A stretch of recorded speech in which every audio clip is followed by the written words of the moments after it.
ja som došiel vlastne na výstavu, lebo sme viacerí z nás nevedeli kam na výšku. Potom ešte som uvažoval, že by som šiel do zahraničia študovať.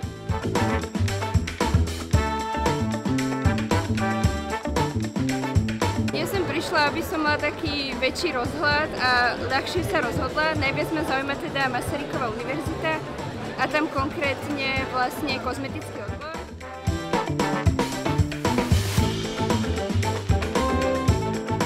Nevedel som sa ešte rozhodnúť, či vlastne ísť na výšku alebo neísť. Takže som prišiel sem a skúmam, že či možno ma niečo zaujíma alebo tak.